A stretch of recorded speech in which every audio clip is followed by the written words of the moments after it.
Hello everyone, welcome to Ansargari. Today we are taking up the newspaper of 20th of July, starting with the first article. Fintech can boost digital lending and financial inclusion, says expert. True, fintech such as uh, DBT, Jam, Trinity, then other areas at India Stack इसको include कर सकते हैं और online जो Paytm bank हो गया अलग अलग एरियाज हैं it can include financial inclusion क्यों क्योंकि स्मॉल अमाउंट भी ट्रांसफर कर सकता है आजकल ट्रांसफर कॉस्ट भी कम हो चुका है यूपीआई में कॉस्ट टू ट्रांसफर भी कम है ओवरऑल हर कोई यूपीआई यूज कर सकता है B to C D to सब हम्म, यहाँ पे इम्पोर्टेंस ये है कि फिनटेक्स का रोल इम्पोर्टेंट क्यों है, क्योंकि अभी हम देख रहे हैं, अभी कल हमने देखा कि आरबीआई के गवर्नर ने पहली बार ऑफिशियली इस चीज को बोला है कि जो क्रेडिट लेंडिंग है बैंक्स के पार्ट पे वो बहुत ज्यादा मल्टीपल्स में भी नहीं हो सकती है कंपेयर टू द डिपॉजिट्स, क्योंकि बैंक में डिपॉजिट्स कम हो रहे हैं और वो कम इसलिए हो रहे हैं because they are getting diverted towards the capital market. So साथ के साथ क्रेडिट कॉस्ट भी जो है वो भी इंक्रीज हो रही है अगर हम बैंक्स की बात करते हैं। तो इसीलिए हम बात कर रहे हैं कि जो गैप होगा क्रेडिट डिमांड का, वहां पे फिनटेक्स का इंपॉर्टेंट रोल हो सकता है। जैसे मुथूट फाइनेंस एक एग्जांपल है।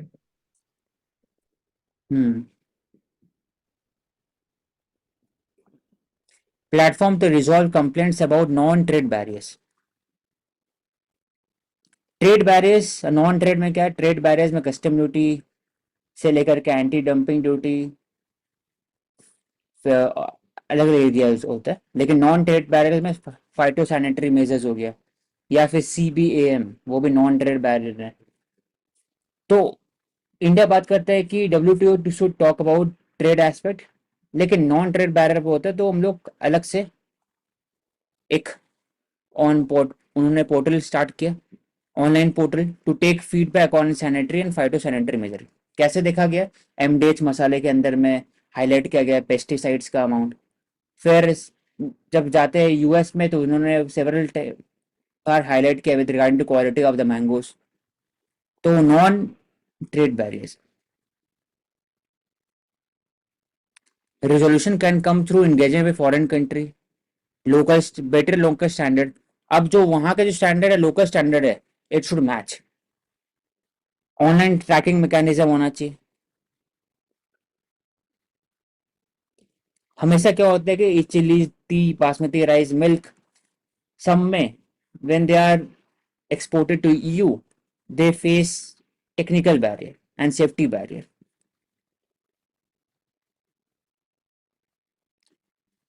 नॉन ट्रेड बैरियर मोस्टली जो होता है उन लोग कंट्री के अंदर में it is to protect human plant health and environment क्या क्या हो सकता है regulation standard testing certification quota subsidy etcetera जब वो आर्बिट्री बन जाता है trade creates a trade distortion non tariff measures और नॉन टेरिफ बैरियर में क्या फर्क है तो यहाँ पर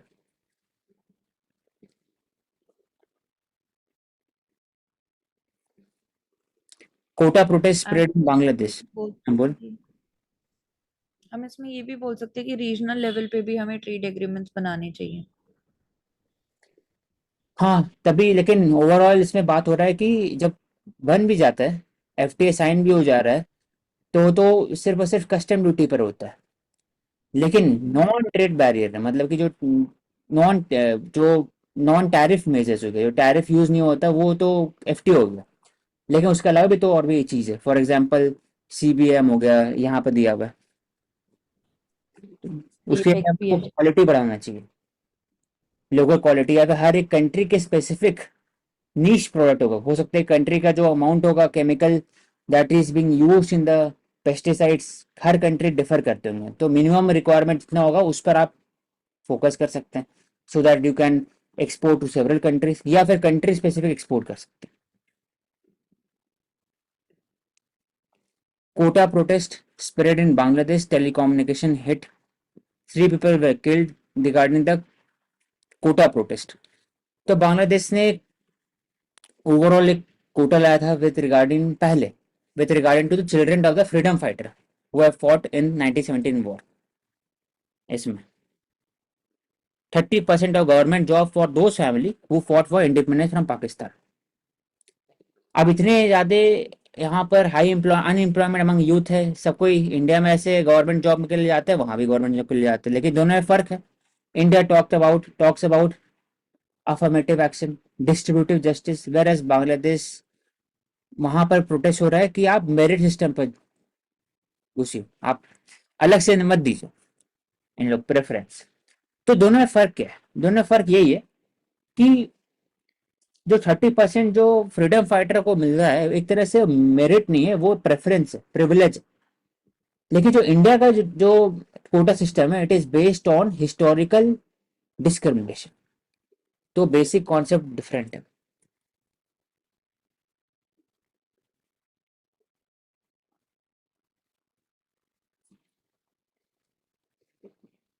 लेकिन from perspective of PS we can say कि this is a example of social movement. Social movement can be, social movement को 4 चीज चाहिए। फर्स्ट ऑफ ऑल लीडरशिप चाहिए, उसके बाद फंडिंग चाहिए, आइडियोलॉजी चाहिए, एंड चौथा हुआ कि सस्टेनेंस करने के लिए कुछ आइडिया और फिर ओवरऑल एक कुछ टर्म चाहिए। ये चारों होता है तभी वो सस्टेन कर पाता है, नहीं तो फिर वो स्पॉन्टेनियस रहेगा, स्पॉन्टेनियसली खत्म हो जाए। लॉन्ग टर्म नहीं हो सकता सोशल मूवमेंट को भी। सोशल मूवमेंट का वाइडर रिप्रेजेंटेशन के कारण और हर जगह पर्कुलेट कर सकता है। जितना सोशल मूवमेंट नैरो रहेगा ना, उतना ज़्यादा जल्दी डेसिपेट होगा, उतना it become the obligation on the government to curtail it, to repress it with hard measure. Plus social movement में डिफरेंट कंट्रीज का भी रोल रहता है, कैसे वो फंड करते हैं। ये प्रोटेस्ट अचानक से कैसे हो?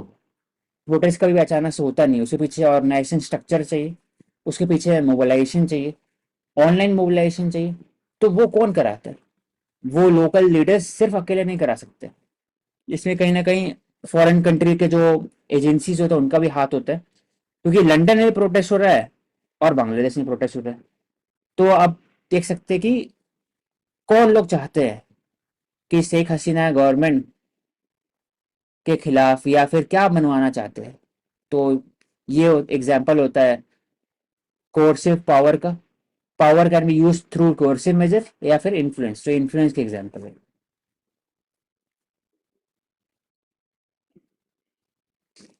Credit growth can't exceed deposit by margin, governor बोलते। हम्म। हाँ, इसका मतलब है जो डिपॉजिट है उससे ऊपर कैसे हो सकता है ना।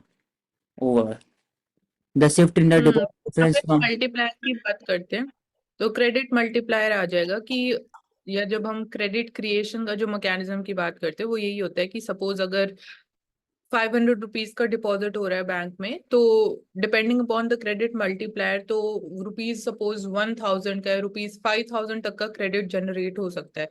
बट इतना ही लिमिट है, उसके बियॉन्ड आप कैसे कर सकते हो? क्योंकि चैलेंज यही है कि अभी डिपॉजिट्स डिक्लाइन हो रहे हैं, तो डिपॉजिट रेशियो जो है दैट इज डिक्लाइनिंग। हम्म।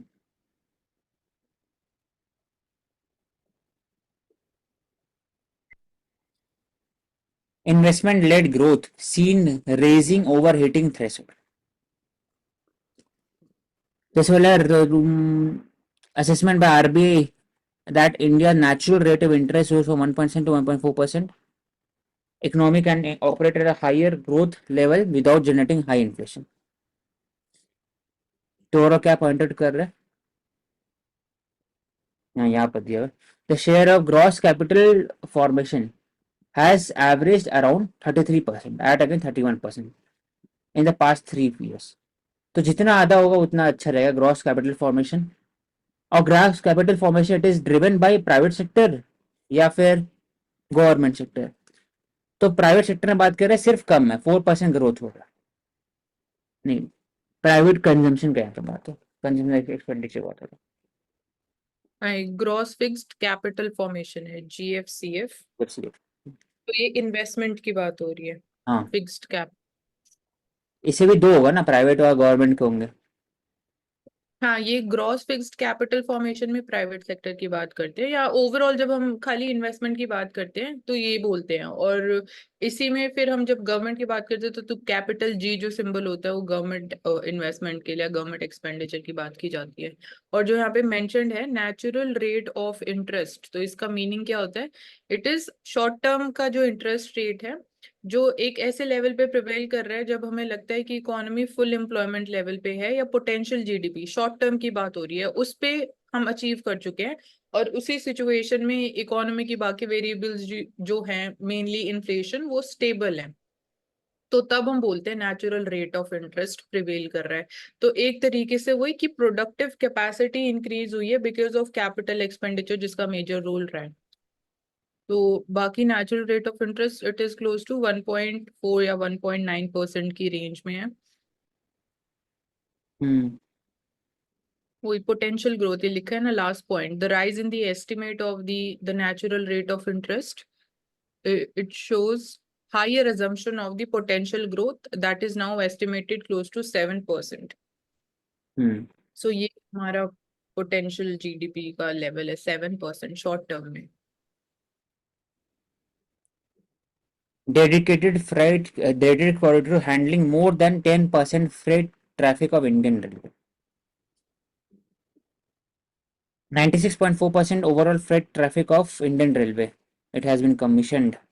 इतने DFCIL लिमिटेड ये बात कर रहे हैं कि it is handling over 10% of the freight. तो आने वाले समय में 10% ऑफ द फ्रेट सिर्फ हो रहा है, तो उसको और भी बढ़ा सकते हैं। तो अलग अलग freight corridor, east coast, east west, eastern coast,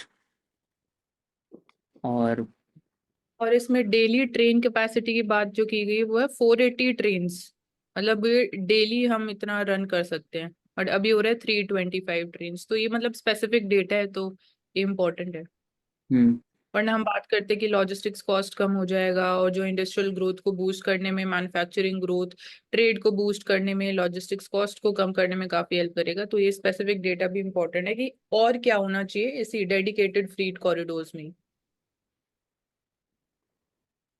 hmm Israeli occupation in Palestine is illegal, ICJ ने रूलिंग दिया। लेकिन क्वेश्चन उठता है कि उनके पास इन्फोर्समेंट पावर है कि they are not binding but carry weight. तो ये इंपॉर्टेंट है। नॉट बाइंडिंग भी प्लस की they cannot rally countries against Israel, या फिर कोई टर्म्स सैंक्शन कुछ नहीं कर सकते, बस बोल सकते। This highlights the structure problem या फिर limitation of the multilateral institution. जब तक big countries, big veto power countries साथ में नहीं आएंगे तब तक कुछ नहीं हो सकता, और भी पांचों होना चाहिए, और कभी ऐसा नहीं होता।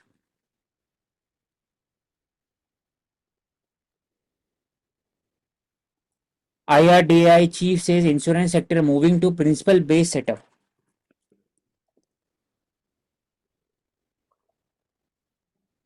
प्रिंसिपल बेस्ड सेटअप से ease of doing business, fosters opportunity, promotes healthy competition.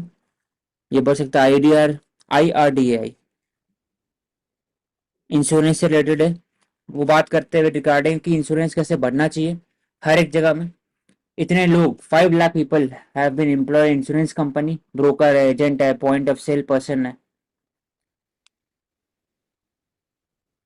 Private sector का रोल भी है इसमें। प्लस लिखा है 40% of every 100 individual needed surgery get done, rest they do not go under surgery because they cannot afford it. तो health insurance बढ़ना चाहिए। Health insurance सिर्फ PMJ के अंदर में नहीं आता है, वो middle class, upper middle class और बाकी लोग कहाँ गए जो PMJ के अंदर कवर नहीं होते। तो उनके लिए इंश्योरेंस बहुत इंपॉर्टेंट है, जिन्हें अलग अलग इंश्योरेंस है। ऐसे बजाज अलायंस जनरल इंश्योरेंस हो गया, ऐसे अलग हेल्थ इंश्योरेंस होगा, लाइफ इंश्योरेंस LIC हो गया, लाइफ इंश्योरेंस रिलेटेड। तो इंश्योरेंस फॉर ऑल उनका कॉन्सेप्ट है। तो हाँ, ये टारगेट लेवल है। और इंडिया का भी करंट जो इंश्योरेंस मार्केट साइज है that is 10th largest globally, and we aim की 6th लार्जेस्ट हो जाएगा by 2032। And compound annual growth rate of 10% से ग्रो हो रहा है। अपार्ट फ्रॉम दिस एक जो स्ट्रक्चरल रिफॉर्म किया गया है, पहले 78 रेगुलेशंस फॉलो करनी पड़ती थी जो बहुत ज्यादा टीडियस टास्क हो जाता था, एंड कहीं ना कहीं बोले कि रेड टेपिज्म भी एक तरीके से उसके थ्रू प्रमोट हो रहा था, तो now that has been reduce to only 20 regulations. So एक तरीके से जैसे लेबर मार्केट में ये स्ट्रक्चरल रिफॉर्म हुआ कि पहले बहुत ज्यादा लाइक हंड्रेड्स में जो रेगुलेशंस होती थी उसको हमने कंडेंस करके सिर्फ 4 लेबर कोड्स बना दिए, तो सिमिलरली इंश्योरेंस सेक्टर में भी ऐसा किया गया है। हम्म। और tech led market place growth जो हमें देखने को मिल रही है, जो डिजिटल प्लेटफॉर्म्स की हमें एक्सपेंशन देखने को मिल रहा है सोशल मीडिया के थ्रू, तो उसके भी बेनिफिट्स कहीं ना कहीं इंश्योरेंस सेक्टर को एड कर रहे हैं। Like geographical boundaries it is expanded, मतलब कि लास्ट माइल कनेक्टिविटी और इंक्रीज हुई है, इनकम डिस्पैरिटीज कहीं ना कहीं थोड़ी कम हुई है because of tech led market place and the growth model because of this. Hmm. फिर ये कि डेटा भी साथ में जनरेट हुआ है, तो that would be now integrated data analytics किया जाएगा टू मोर स्टडी कि कैसे ट्रेंड चेंज हो रहा है, क्या पैटर्न है, किस नेचर की इंश्योरेंस हमें फ्यूचर में और ज्यादा चाहिएगी, एंड प्राइसिंग अंडरराइटिंग ये सब, मतलब इसको हम अच्छी तरीके से प्लान कर पाएंगे और hence it will lead to more efficiency. Hmm. UPI is adding up to 6 million users every month. This showcases कि financial inclusion increasing और डिजिटल पेनिट्रेशन बढ़ते जा रहा है। यूपीआई से एक फायदा क्या है कि आप डायरेक्टली पीयर टू पीयर कर सकते हैं और उसमें जरूरत नहीं था third party, bank to bank directly होता। पहले IMPS था, NEFT था, अभी जल्दी होता है, ईज है। और क्रेडिट कार्ड के लिए भी क्रेडिट कार्ड फिजिकली जरूरत नहीं है, अब यू उसके थ्रू ही कर सकते हैं स्कैन करके। तो एक अच्छा एक हाँ, एक तरीके से वर्चुअल आईडी भी है, तो डिजिटल सेफ्टी भी, फाइनेंशियल सिक्योरिटी के लिए भी इम्पोर्टेंट है साथ के साथ। और सीमलेस ट्रांजैक्शन प्रमोट करता है, मतलब आपको सिर्फ एक बार अपना अकाउंट नंबर जो डिजिटल अकाउंट को लिंक करना है, उसके बाद आप अपनी वर्चुअल आईडी के थ्रू पेमेंट्स कर सकते हो। हाँ। Assam 700 year old Moidam to be considered for World Heritage Site। तो माउंड है एक तरह से मोइदम और हुम डायनेस्टी के। It will be considered for, तो अभी नहीं है, कंसिडर्ड फॉर। इसमें नेचुरल मिक्स्ड और शेयर्ड कल्चर हेरिटेज सेट का बात करते हैं, तो मोदम है कि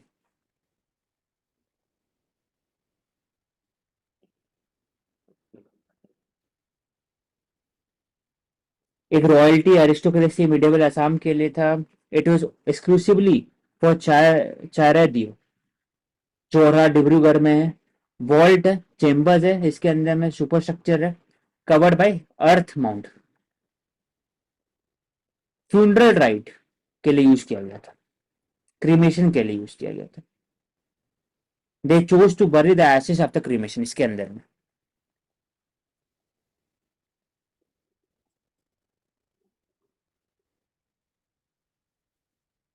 अब departed king with all sorts of necessary for afterlife, इसमें केयर टेकर, हॉर्सेस, एलिफेंट सब प्रेजेंट करते थे। हम लोग जब बात करते हैं ना कि ग्रेव गुड्स, जब चाहे वो हड़प्पन पीरियड में ग्रेव रूट का बात हो, ग्रेव गुड्स, या फिर नियोलिथिक पीरियड के देखा जाए, मेगालिथिक में देखा जाए साउथ में, वैसे ये तरह का ग्रेव गुड्स है जिसमें माउंड में ज्वेलरी भी है, केयर टेकर भी जाते हैं, so that the king is taken care of in after life.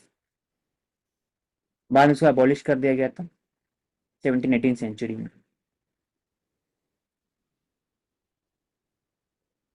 60 mcg litre uranium in drinking water safe.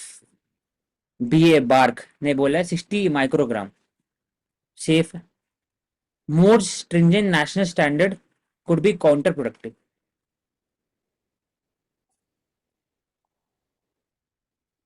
तो ड्रिंकिंग वाटर के अंदर में कंटेमिनेशन का बात हो रहा है आज, इसको डिफाइन नहीं किया गया था with regard to concentration but radioactive DK.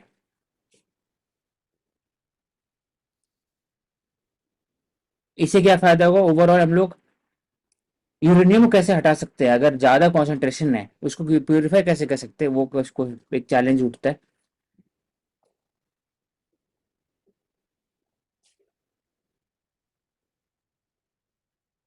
और दूसरा कि टेक्नोलॉजी कैसे हम लोग यूरेनियम को एक हेल्दी वे, एक सेफ वे में इसको रिमूव कर सकते हैं, जो डिप्लीटेड यूरेनियम होते हैं आफ्टर यूसेज, स्पेंट फ्यूल जिसको बोलते हैं, उसको कैसे रिमूव कर सकते हैं, इसको कैसे रख सकते हैं, तो वो इम्पोर्टेंट है। 61 glitch in software update may have triggered global Microsoft CrowdStrike. Microsoft को प्रॉब्लम क्या है कि it is operating system Windows. अब विंडोज जैसे मैक का क्या है कि वो खुद से बनाते हैं अपने जो एंटीवायरस, जरूरत नहीं होता एंटीवायरस यूज करने का, लेकिन माइक्रोसॉफ्ट खुद से नहीं बनाता एंटीवायरस, तो क्राउड दे यूज थर्ड पार्टी। अब प्रॉब्लम क्या है, क्राउड स्ट्राइक वो अपडेट निकाले वो भी सुबह को, उसमें बस एक लाइन ऑफ कोड था that cause problem. This showcases कि एक line of code can impact, one line of code can impact overall cyber digital space around the globe. इसलिए we do not need centralize system cloud service, rather we need decentralize system. हर एक जगह problem है, Google cloud, Amazon web services did not suffer any outage. It is on they have built platform on Linux। तो पूछते हैं कैसे इसको आगे जा सकते हैं हम लोग, तो एक ये तो ऑपरेटिंग सिस्टम विंडोज हो गया, तो अगर हम लोग लिनक्स की तरफ में जाएंगे, for example in nuclear areas, NPCL में काम कर रहे कोई लैपटॉप, या फिर एयरपोर्ट में काम कर रहे हैं, हेल्थ सर्विस में काम कर रही है, डिफेंस में काम कर रहे हैं, वहाँ लिनक्स में आ सकते हैं। Linux is multi much more safe, simple and much more safe, specific काम के लिए होता है Linux. thousands of user, thousand millions of user basically।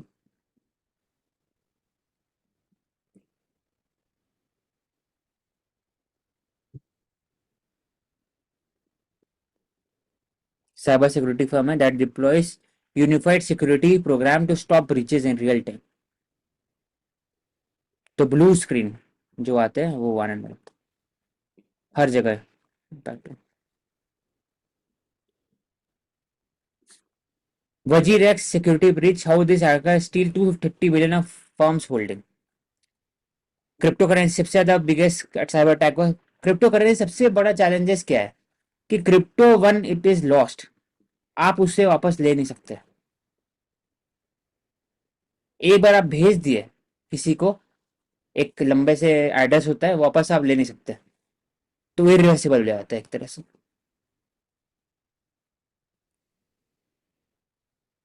The company has temporarily halted rupee and crypto withdrawal on platform। तो cyber attack पे एक example लिख लेना, साइबर अटैक में ऊपर वाला एग्जांपल भी है।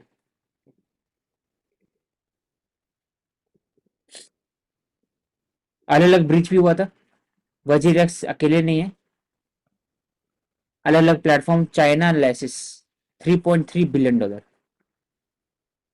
Ronin network, poly network 600 million fund, Binance भी हुआ था $570 मिलियन।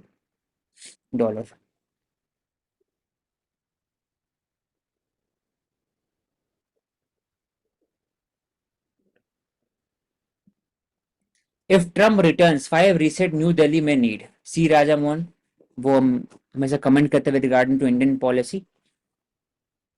तो इस पे क्या क्या होना चाहिए, ट्रम्प एंटी ग्लोबलाइजेशन इसमें डिराइव कर सकते हैं, क्या हो सकता है मोस्टली। ट्रम्प बात कर सकते हैं नाटो को कि आप अपना एक्सपेंडिंग बढ़ाइए विद रिगार्डिंग डिफेंस। ताइवान को बोल सकते हैं कि आप पैसा दीजिए with regarding to their own defence rather than US. Second, India का साथ जब ट्रेड ट्रीटी साइन होगा, तो उसमें इंडिया को बोला जाए कि आप ट्रेड डिफिसिट कम करिए, इमिग्रेशन के अगेंस्ट में बात करेंगे, या फिर ओपन बॉर्डर हो गया, क्लाइमेट चेंज में बात करेंगे, क्लाइमेट चेंज में developed country rather than giving support they can give technology, और डेवलपिंग कंट्री और अनडेवलप्ड कंट्री खुद ही फाइनेंस कर सकते हैं। तो मोर एंड मोर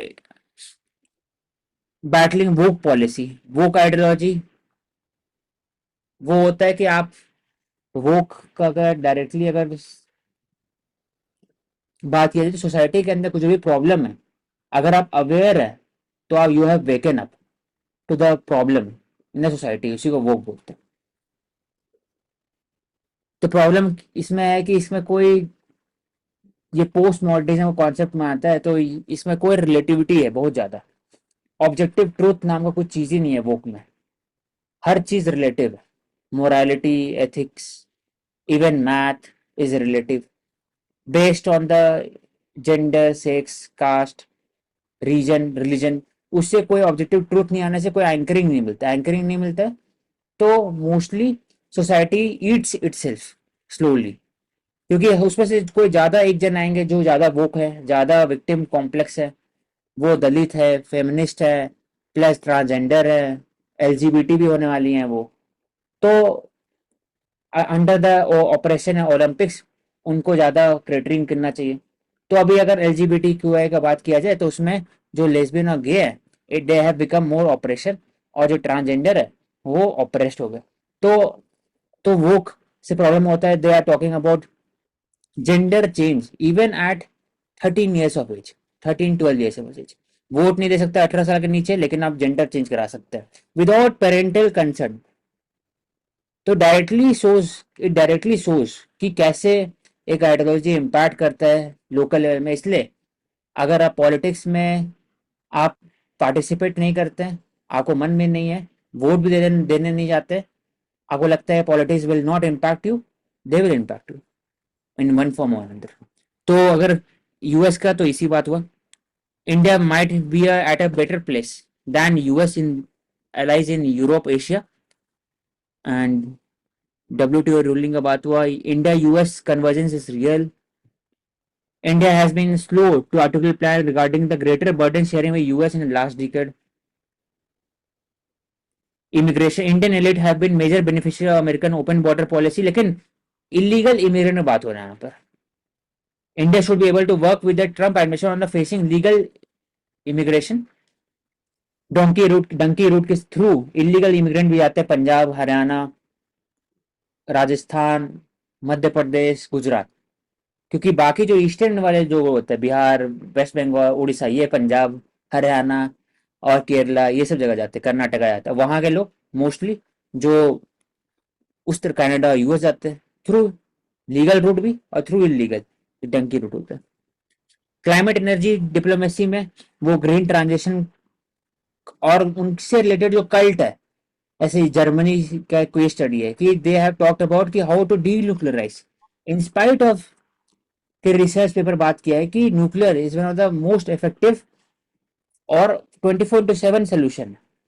आप सोलर पावर, विंड पे फोकस करिए, लेकिन nuclear would be the backbone of green transition in longer run, क्योंकि अभी न्यूक्लियर जो है it is based on fission, आने वाले समय में फ्यूजन पर बेस्ड होगा अगले 50 साल के अंदर में।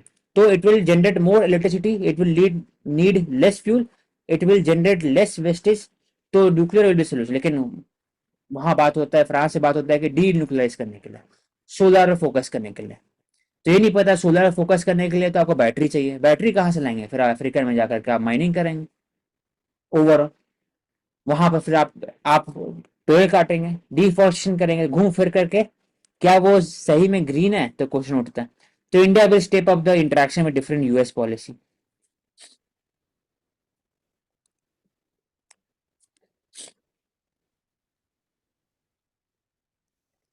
Anti-quota protest in Bangladesh, we have taken up 30% quota. They have opposed.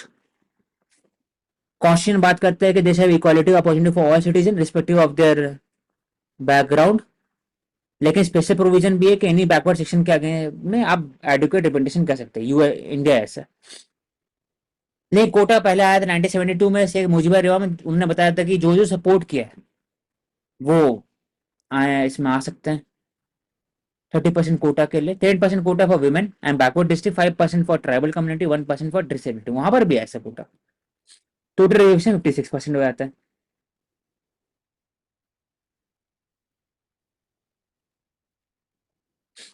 अब रजाकार कौन है? Razakar was basically General Tikka Khan. उन्होंने सबसे फेमस कोट है, उन्होंने कोट किया था कि we will change the genetics of Bengalis, black Bengalis, 1971 में जनरल टिक्का खान। तो उनका एक लीडर, वो एक इनेबलर थे ऑफ जेनोसाइड इन बंगाल। तो वो रजाकार वॉलंटरी फोर्स जो बंगाली के अंदर में जो मुजाहिर थे, जो यहाँ से गए थे बिहार और यूपी से, मोस्टली मुस्लिम बंगाल में, they participated in they volunteered for being a Razakar against the Bengali population.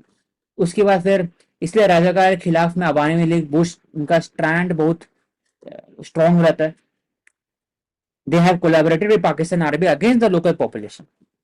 तो राजाकार तो अभी इसी में जब ये इलेक्शन जब प्रोटेस्ट चला था इसी में ऐसे यहाँ बोलते हैं ना इनकलाब जिंदाबाद अफजल तेरे कातिल जिंदा हूँ वही वाला हाल वहां पर भी है। फिर रिगार्डिंग रजाकार रजाकार हु एम आई रजाकार। तो रजाकार एक तरह से रेडिकल आइडियोलॉजी है। सेम रजाकार के कोई कॉन्सेप्ट है रिगार्डिंग हैदराबाद में भी ड्यूरिंग द 1947-48 जब हैदराबाद को इंटीग्रेट किया था इंडिया के साथ उसमें। Windows outage how a faulty software update hit business globally. तो ये बात कर ले regarding US cyber security scheme.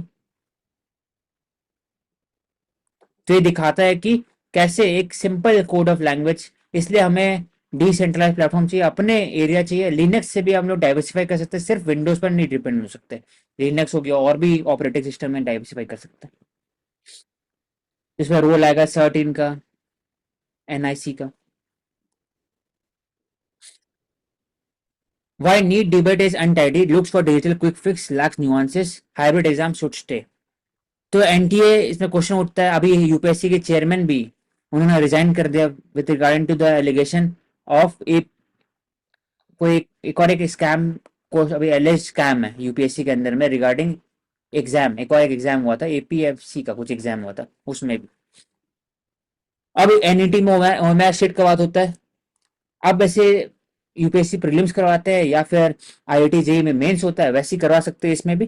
Plus उसमें 2 लेयर्स में एग्जामिनेशन होना चाहिए एनईटी में rather than single layer examination जैसे होता है फॉर एग्जाम्पल एमबीए के लिए भी प्रीलिम्स में भी होता है वैसे ही जेई में भी होता है वैसे इसमें भी 2 लेयर्स में एग्जामिनेशन होना चाहिए।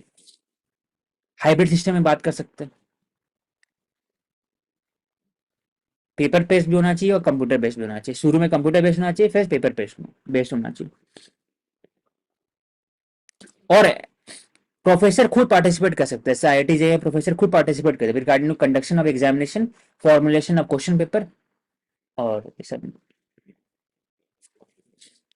Living in denial about unemployment.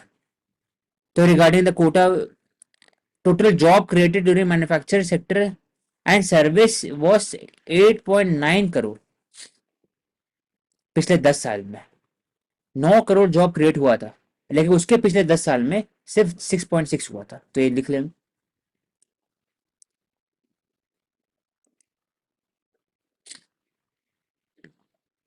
लेकिन ग्राउंड रिपोर्ट अलग दिखाता है इसको भी लिख लेना। 47 लाख अप्लीकेंट हुआ था with regarding to 60,000 constable in Uttar Pradesh. 1.25 crore application for railway recruitment board. Protest फिर स्टैम्पेड हुआ था in Gujarat as well as in Bombay. वो दिखाता है कि ग्राउंड लेवल पर डिफरेंट है। अनऑर्गेनाइज सेक्टर में 94% लेबर फोर्स है वहां पर जॉब क्रिएशन का इशू है। 6.5 करोड़ एमएसएमई यूनिट है 11 करोड़ फार्म है वहां पर भी सर्वे होना चाहिए।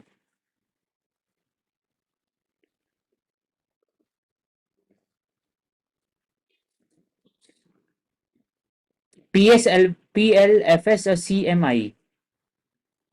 PLFS count those who are working even they are not getting an income। PLFS 50-55% labour force participation लेकिन CMSE फिगर स्टैंड 40 to 45%।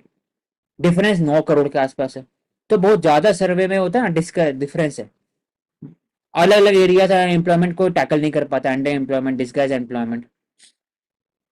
तो इसलिए हो सकता है कि नया डेटा कलेक्शन में प्रॉब्लम है डेटा कलेक्शन में लिमिटेशन है तो इसको और सैंपल सर्वे को बढ़ा सकते हैं। इवन अनऑर्गेनाइज सेक्टर में इंक्लूड कर सकते हैं slowly.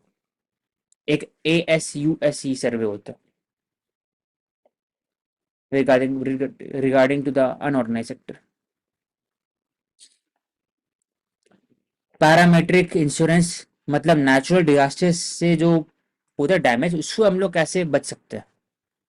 Risk assessment method cyclone tsunami storms population वो सब के कारण।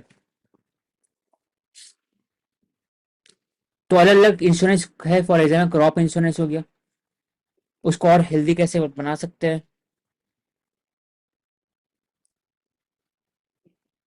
cyclone wind के against cooperative milk market federation में also implemented parametric insurance for dairy farmers.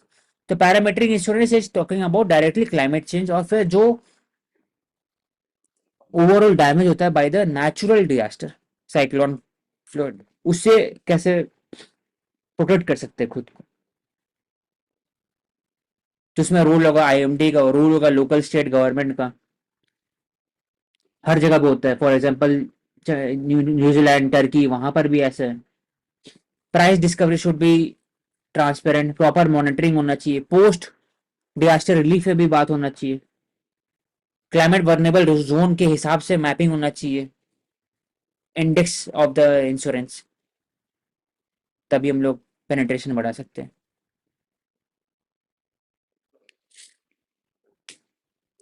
Invest in Madhya Pradesh, strengthening MSME for the growth.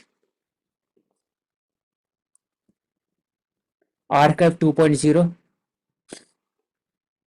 Divya, national archive of India, वो बात करते हैं कि ओवरऑल अभी तक में जो भी पेपर्स है इसको कैसे ऑनलाइन कर किया जाए। तो स्कैनर्स लगातार काम कर, 34 करोड़ पेजेस है, 24/7 स्कैनर्स काम कर। उससे क्या फायदा होगा, जो भी पेपर है 7055 से 8057 के बीच में, उसके बाद 1947 बाद में, सबको ऑनलाइन ट्रांसफर कर सकते हैं। हर चीज है, रानी लक्ष्मीबाई लेटर्स टू लाल दहलोजी से लेकर के हर एक चीज में मेंशन्ड है। इसमें 3.5 लाख पेजेस अ डे लगातार कर रहे हैं, 45 स्कैनर्स है इसमें, 24/7 काम कर रहे हैं। कंजर्वेशन प्लान है, तो एग्जाम्पल एक डिजिटल भारत का, उससे फायदा होगा कि ओवरऑल हम लोग स्टडीज बात कर सकते हैं, हम लोग नया रिसर्च कर सकते हैं इसके ऊपर। It will more democratise information और लोगों को पता लग सकता है with regarding to the specific manuscript. History reading और हिस्ट्री रिसर्च में और हेल्प हो सकता है इंडिया के, हर एक रिकॉर्ड इसके अंदर में 1860s 1947, कुछ कुछ फरमान अरेबिक पर्शियन में भी हैं, चेंजेस किया जा रहा है।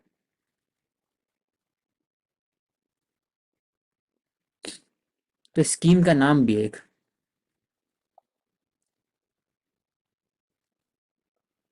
₹150 करोड़ रुपीस प्रोजेक्ट है।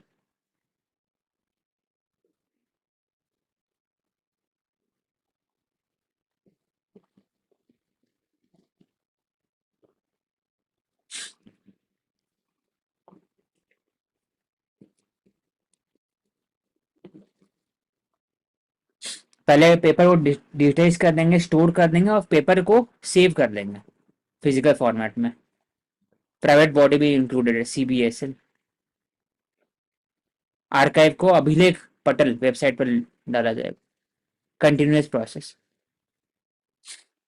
Last one, can discom spark a turn around. Discom में इशू है रिगार्डिंग टू द लॉसेस और स्टेट गवर्नमेंट पर डेट भी बहुत ज्यादा है, तो डिस्कॉम में कैसे हम लोग एक कम कर सकते हैं डेट को, उससे बात हो रहा है। Distribution company with regarding to power sector.